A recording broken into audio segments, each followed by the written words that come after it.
દીપકાનંદજી. જય સચ્ચિદાનંદ.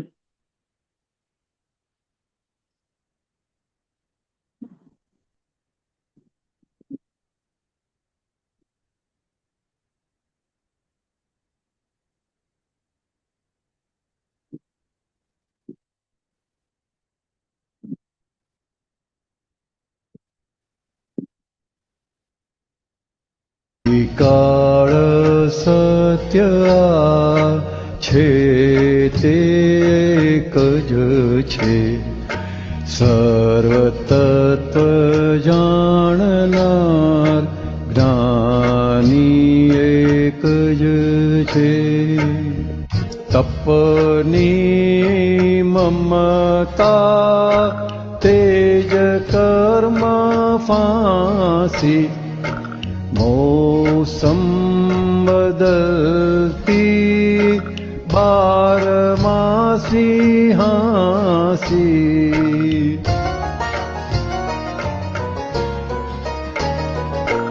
મિથ્યા કદા મતા દૂરા, મોહ સત્યા દુરાગ્રહ, પ્રત્યાઅતિ આગ્રહ, નિવારણ નિરાગ્રહ.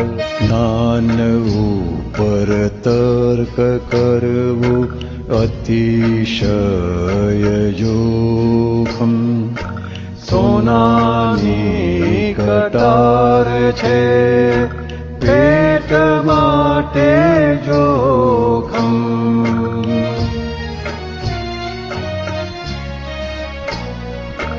બુદ્ધિનો વિષય નથી અબુધ મોઘમ, કમાણી ગણાય નહીં ભેલાડે તે ધરકમ.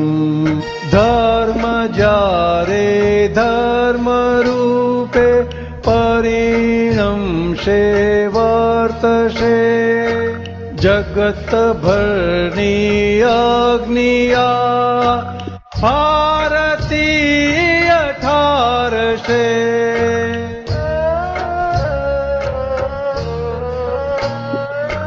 ભાવ ભક્ત ભજનિકના બેસુરા જપને તપ, સુચરણ પદયુપર કરુણા ટપક ટપ. જય સચ્ચિદાનંદ. પદનો બીજો ભાગ.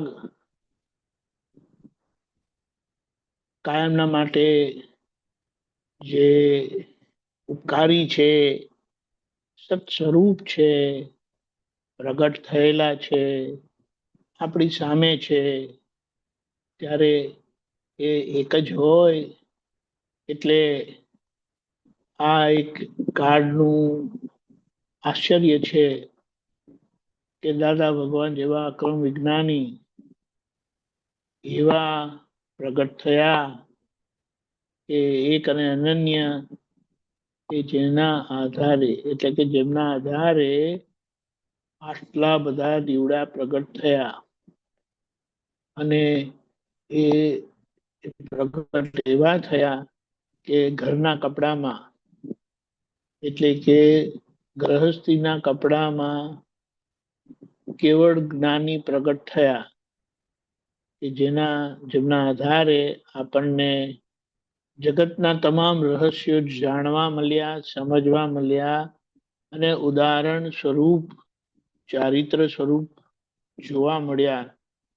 એટલે એમને પ્રમાણિત કરી બતાડ્યું કે જે શાસ્ત્રમાં આપેલું છે તે ગ્રહસ્થી પણ પહોંચી શકે છે.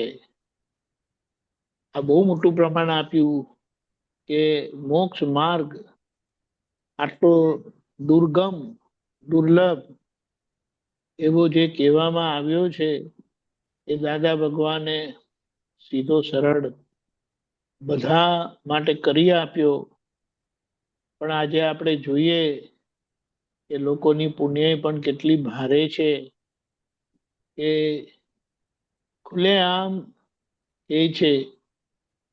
મને ખબર છે એક વખત અમેરિકામાં એક જગ્યાએ દાદા ગયા હતા અને દાદાએ કીધું, હું મોક્ષ આપવા આવ્યો છું, જેમને જોઈએ તે લઈ જાઓ. તો બધાએ હસી ઉડાવેલી, લો આ મોક્ષ આપવા આયા, મુક્ત કરવા આયા. એટલે આટલું ઉઘાડું કીધા પછી પણ લોકોને પહોંચતું નથી. એ કેવા આવરણ, લોકોના આવરણ કેવા છે. પણ દાદાએ એવામાં આપણને ઉગારી દીધા કે જે તપ ત્યાગમાં આપણે રચ્યા પચ્યા રહેતા હતા, એની જ મમતા હતી. એ ખબર પાડી કે તે તો કર્મની ફાંસી છે. ફાંસ એટલે ગળામાં ફાંસો છે.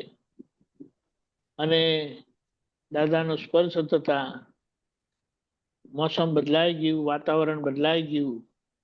અને 12 હાંસી એટલે કોઈ પણ જાતના તપ ત્યાગ વગર પરમાનંદનો અનુભવ કરવો. એમ કહેવાય છે કે મનુષ્ય માત્ર ગ્રહાયેલા હોય છે, કોઈને કોઈ પ્રકારે ગ્રહાયેલા હોય છે.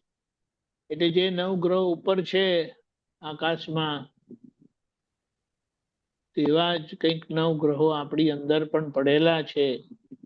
અને એનો કેમ કરીને ઉકેલ લાવવો, એની સમજણ પણ દાદાએ આપી કે આ પોતે છે મિથ્યાત્વમાં, એટલે હું કોણ છું એ જાણતા નથી.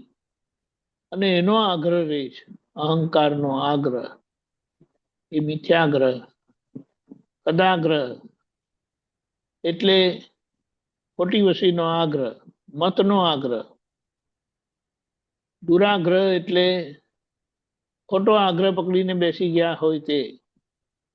મોહ એટલે જ્યાં મારાપણું છે, મમતા છે,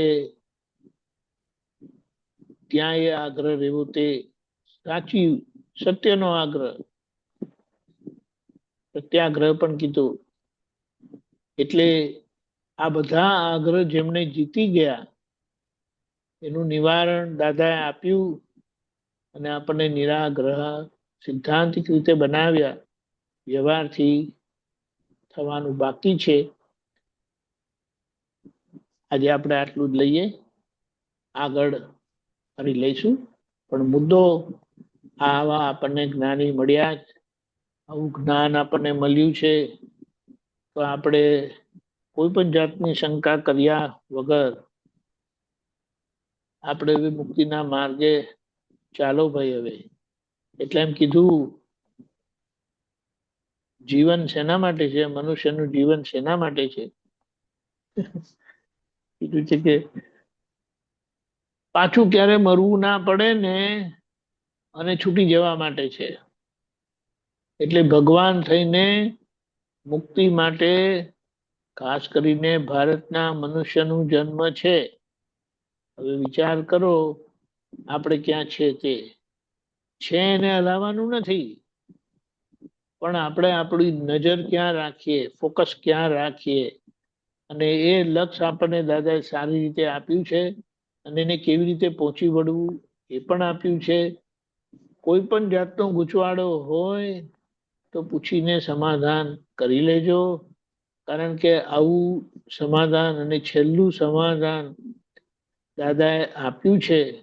એ સમાધાનથી સમાઈ જઈને આપણે છૂટી જઈએ, વરના છૂટાય એવો આજે રસ્તો નથી ને આજે સમય નથી. કારણ કે કળિયુગ છે ને આપણે જ્યાં નજર નાખો ને ત્યાં તમને ગભરામણ થાય એવા દ્રશ્યો અને એવી વાત સાંભળવા મળશે. આપણે એમ થાય કે હા, કેવી રીતે જીવે છે.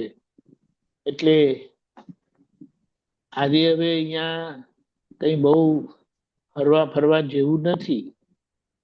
સંજોગ હોય હરી ફરી લો, પણ ફોકસ બધું, લક્ષ્ય બધું મુક્તિ તરફ રાખીએ. અને આ દાદાનું વિજ્ઞાન કેમ કરીને જગતના લોકોને પહોંચે એ માટે આપણો જીવન વ્યવહાર આદર્શ થાય અને આપણે દાદાના જગત કલ્યાણના નિમિત્ત બનીએ. એ પ્રાર્થના, એ જાગૃતિ અને એ નિશ્ચય સાથે આગામી દિવાળીની ભૂમિકા આપણે પાક્કી કરી લઈએ કે આ દીવો એવો પ્રગટ કરી આપ્યો છે, પણ એવો એ પ્રકાશમાન થાય કે જેમાં લોકોને આપણા થકી દાદાના દર્શન થાય, આપણી પ્રકૃતિ કશે કોઈને સામે આવે નહીં એવી ભૂમિકા આપણી થઈ જવી જોઈએ. કારણ કે ફોટામાં દેખાય એ દાદા છે, જેમણે દાદાને જોયા છે એમને એ દાદા દેખાય, પણ જગતના લોકોને એ દાદા નહીં દેખાય. જગતના લોકોને તો ફોટો જ દેખાશે. એટલે આપણે એવું શુદ્ધ ચારિત્ર, પ્યોર ચારિત્ર આપણે એવું કરીએ કે જેથી કરીને દરેક મહાત્મા જે દાદા ભગવાન જ પ્રગટ છે, તો એમના થકી જગતના લોકોને દાદાના દર્શન થાય અને મુક્ત થાય. જય સચ્ચિદાનંદ. આખા દિવસના પ્રોગ્રામ